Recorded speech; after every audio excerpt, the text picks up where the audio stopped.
Let's get started with blood manipulation. An ability that's as common as the sky being blue, users have the power to manipulate blood, whether it be their own, others, or just random free-flowing blood. I know, I shouldn't have to do this, but blood is a body fluid found in humans and in other animals that delivers necessary substances such as nutrients and oxygen to living cells, and transports metabolic waste away from those cells. I don't think I have to get clever with this one. Everybody knows what blood is and what it does, but this ability is more than just life juice.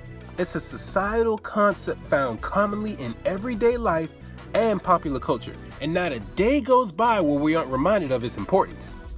Going back as far as we can, the one consistent thing that humans have always had to rely on, whether we gave it conscious thought or not, is blood.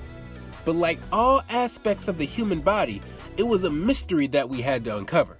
Even before we knew it for ourselves, we've always believed that blood contained a mysterious power, with ancient belief systems using blood for numerous rituals. It was believed that consuming blood for empowerment, smearing it on objects for protection, or using it for divination would grant certain benefits to aid in survival. These methods, although slack, oddly enough, were steps in the right direction. This led us to the ancient Greek system of humorism, where inside the body was thought to contain 4 different bodily fluids associated with different temperaments. This theory was based upon the observation of blood clotting in a transparent container. It was observed that when blood is drawn in a glass container and left undisturbed for about 30 minutes to an hour, 4 different layers can be seen. A dark clot forms at the bottom, the black bile. Above that layer is a layer of red blood cells, the actual blood, and then above that, a whitish layer of white blood cells, known as the phlegm, and on top of all of it, a clear yellow serum called the yellow bile. From that, moving on, we've discovered the ABO blood system, where each person falls into a category and is compatible with their corresponding type. This was discovered in the year 1900, and moving forward with the first successful blood transfusion in 1907. Needless to say that blood has been an extremely well-known concept, not just in popular culture, but in everyday existence. And I know it's going to sound cliche when I say this, but there's way more to blood than meets the eye. Now to get the stuff of common sense out the way, yes, it's a substance that we're not supposed to see. Yes, there isn't a being alive who wouldn't react to seeing blood outside the human body. And yes, again, in the literal sense, there are features of the blood that we cannot see, such as blood cells and blood plasma. But for the sake of this video, I'm also talking about the symbolic and the metaphysical meaning that humans have assigned to the crimson ichor. Well, for one, because blood contains DNA, it's the #1 way to establish paternity, not just in our modern scientific era, but in days past, although it didn't have the mythology that we take advantage of now. Bloodlines and lineage were used to forge bonds and establish partnerships, which led to the creations of family, kingdoms, and empires, as ruling classes would do whatever it took to maintain the familial blood, referring to it as pure in some cases, and were only willing to spread it with others of equal or greater quality. And with this, they attributed certain physical characteristics to bloodlines, such as hair color, eye color, height, and/or build. Sayings and terms came of this, such as blood is thicker than water, blood brother, or even blood oath. This showed that while the people of the time didn't understand blood the way we do now, they still had the same level of reverence, at least a little, and a baseline understanding of its importance to the human body and to society. But here's where it gets deep. Like I stated earlier, humans have discovered or known that blood carries information, and in addition to that, can very well contain diseases and/or cures. And being something that no living being can go without, it has been synonymous with life, meaning symbolically, blood represents life in its most tangible form, and oftentimes was thought to contain pieces of the soul. So, blood oath really meant a life oath, and blood is thicker than water really means the bond of our lives or souls is thicker than any issue. And in the same vein, this explains the meaning behind terms like blood brother, which in days past referred to when men swap blood as the ultimate form of emotional bonding.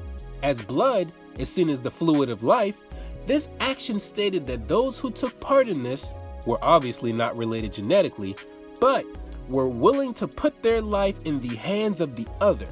And any sort of betrayal was seen as not only a broken promise, but a broken relationship, or in this case, a broken life. Now we know that this is extremely unsanitary and dangerous. And heck, maybe they did too at the time. But the act was still used to establish trust and dependability amongst each other. And just like the aforementioned, the shedding of blood was seen as something reserved for a certain time and place. So one who was willing to do this on behalf of another, whether it be a person, place, or thing, displayed respect of the highest caliber. And in the inverse being just as true, those who were willing to shed blood of themselves or others too easily or uncontrollably or without a just cause or remorse showed instability, untruthfulness, and a lack of respect for life, something to be feared and hated. Users of this extremely common ability are displayed in nearly uncountable ways, as this ability is as common and mainstream as many others, and with that, the users are also displayed in numerous roles.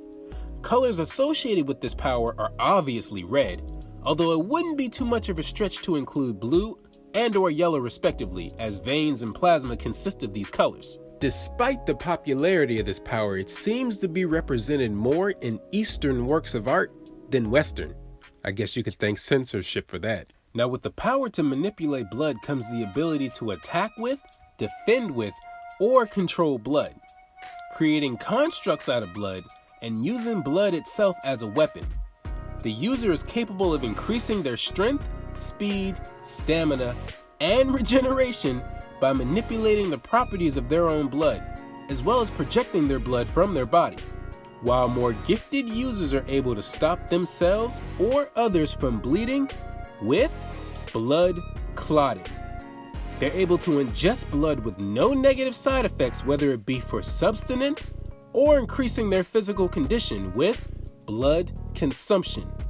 They're able to create their own source of blood separate from the natural blood that they possess with blood generation, and are able to control the bodies of themselves or others by controlling the blood inside their respective bodies with blood marionette. They can forcefully inject their own blood into others via a violent blood transfusion.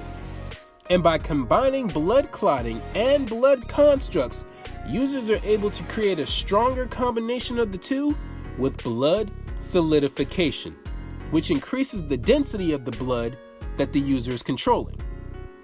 And they can use the solidified blood to augment their fighting style with hemokinetic combat, hemo meaning blood, while the most gifted users are capable of absorbing blood from others and either adding it to their own supply or storing it separately with blood absorption.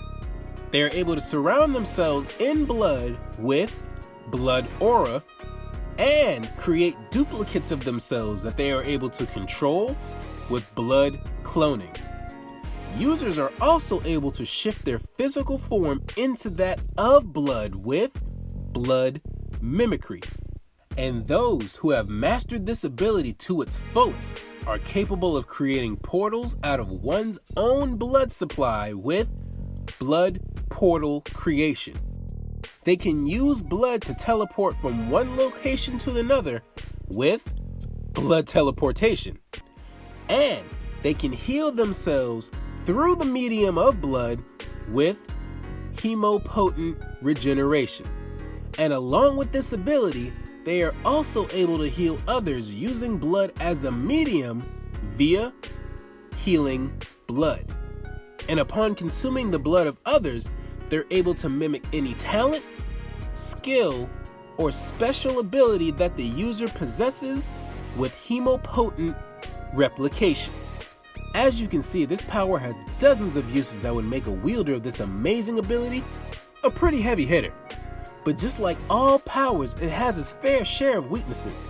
A main one being that anyone can think of would be that this power is absolutely useless against someone who is bloodless, meaning someone who doesn't contain blood, or someone that sports pretty high resistance to having their blood controlled by an outside source. They also might only be limited to manipulating the blood of others or themselves. And in the same vein, okay, I'm sorry, I know I used that joke already. Sorry. It might have a stupid condition, like only controlling the blood of animals. They also would not be able to generate their own limitless source of blood and can only manipulate what exists. And in addition to that, if they use their own blood without any secondary superpowers to support this ability, they may bleed out or pass out from blood loss, so on, so on. And without any way to reach or make contact with the blood, they might be completely defenseless. I mean, nothing serious, but these are some pretty logical weaknesses that can be circumvented if the user's creative enough. And now, with all that out of the way, it's time to place this ability on the scale. Blood manipulation. A power while being completely messy is one that anyone can make use of, even if you have the tiniest of information about the human body. The weaknesses, however, range from being a minor inconvenience to being completely crippling. So you better roll the dice and hope you end up on the overpowered side. So, on a scale of 1 to 10, the Shey scaling system gives this power a sanguineous 7. A really powerful ability that has its uses, but if you possess any of the restrictions listed previously, you're limiting yourself a lot. Thanks for watching. You guys think of any more applications for this power? Jot it down in the comments section. Start a discussion. The index doesn't grow without you. I'll be back with an entirely new power, breakdown, and analysis pretty soon. Deuces.